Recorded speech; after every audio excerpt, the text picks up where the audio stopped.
నమస్తే, welcome to సత్యగ్రహి. నేను శివాని. తెలంగాణలో మరోసారి సమ్మె సైరన్ మోగబోతోందా?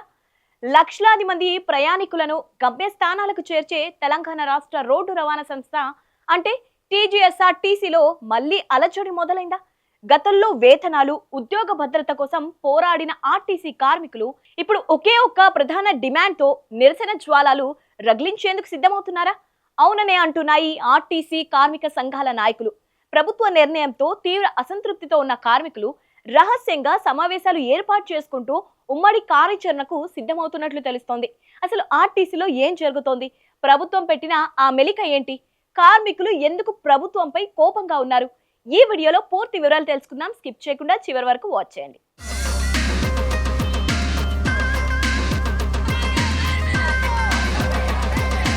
గతంలో ఆర్టీసీని ప్రభుత్వంలో విలీనం చేస్తామని హామీ ఇచ్చిన సంగతి అందరికీ తెలిసిందే. అయితే చాలా కాలంగా ఈ హామీ కేవలం కాగితాలకే పరిమితమైందని కార్మికులు ఆవేదన వ్యక్తం చేస్తున్నారు. ఈసారి వారి డిమాండ్ చాలా స్పష్టం. ఆర్టీసీని పూర్తి స్థాయిలో ప్రభుత్వంలో విలీనం చేయాలి. ఆర్టీసీ ఉద్యోగులను ప్రభుత్వ ఉద్యోగులుగా గుర్తించాలి. ప్రభుత్వ ఉద్యోగులతో సమానంగా వేతనాలు, ఉద్యోగ విరమణ ప్రయోజనాలు అంటే రిటైర్మెంట్ బెనిఫిట్స్, ఇతర సర్వీస్ బెనిఫిట్స్ కల్పించాలనేది వారి ప్రధాన డిమాండ్.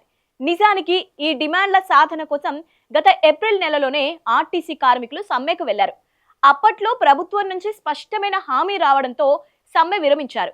కానీ హామీ ఇచ్చి నెలలు గడుస్తున్నా నేటికి దానిని అమలు చేయడంలో ప్రభుత్వం తీవ్ర జాప్యం చేస్తోందని కార్మికులు మండిపడుతున్నారు.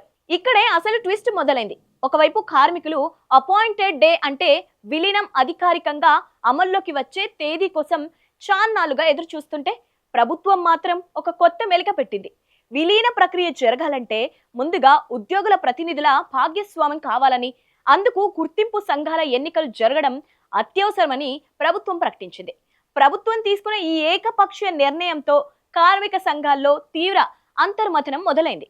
ప్రభుత్వం కావాలనే సత్చారం చేస్తోందనే అనుమానాలు కూడా వారిలో బలపడుతున్నాయి. ముందు అపాయింటెడ్ డే ప్రకటించండి, ఆ తర్వాత ఎన్నికల ప్రక్రియను ఎప్పుడైనా ప్రారంభించుకోవచ్చు అనేది కార్మిక సంఘాల వాదన. కానీ ప్రభుత్వం మాత్రం మొదట ఎన్నికలకే వెళ్లాలని పట్టుబడుతోంది. ఈ మొండి వైఖరి కార్మికులకు అస్సలు నచ్చడం లేదు. ప్రభుత్వ నిర్ణయానికి వ్యతిరేకంగా ఇప్పుడు ఆర్టీసీలో ఆందోళనలు మొదలయ్యాయి. ఎన్నికల నిర్ణయాన్ని తప్పుపడుతూ టీజేఎంయు నేతలు అమరణ నిరాహార దీక్షకు పూనుకున్నారు. వీరికి మద్దతుగా పలువురు కార్మికులు రిలే నిరాహార దీక్షలకు కూడా సిద్ధమవుతున్నారు.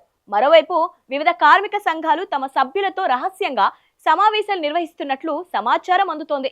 ప్రభుత్వం నుంచి గనక అపాయింటెడ్ డేపై స్పష్టమైన ప్రకటన రాకపోతే ఇక సమ్మె ఒకటే మార్గమని మెజారిటీ ఉద్యోగులు అభిప్రాయపడుతున్నారు. అన్ని సంఘాలు కలిసి ఒకే తాటిపైకి వచ్చి ఉమ్మడి కార్యాచరణ ప్రకటించేందుకు తెర వెనుక తీవ్ర స్థాయిలో చర్చలు జరుగుతున్నాయి. అవసరమైతే మొదట దశల వారీగా నిరసనలు తెలిపి ఆ తర్వాత నిరవధిక సమ్మెకు వెళ్లేందుకు కూడా ప్రణాళికలు సిద్ధం చేస్తున్నట్లు విశ్వసనీయ సమాచారం. ఆర్టీసీ కార్మికుల కోపాన్ని గుర్తించిన మంత్రి పొన్నం ప్రభాకర్ పరిస్థితి చేతులు దాటిపోతోందని గ్రహించి హడావుడిగా తన కార్యాలయం నుంచి ఒక ప్రకటన విడుదల చేయించారు. కార్మికులను శాంతింపజేసేందుకు, సమస్య తీవ్రతను తగ్గించేందుకు ప్రయత్నించారు.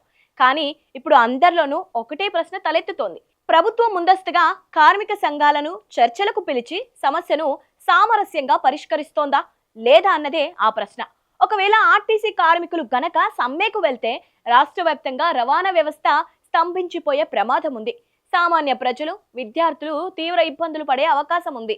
మరి ప్రభుత్వం ఇప్పటికైనా ఆర్టీసీ కార్మికులను కనికరిస్తోందా లేక ఎప్పటిలాగానే మాట ఇచ్చి వారిని శాంతింపజేస్తోందా అన్నది చూడాలి.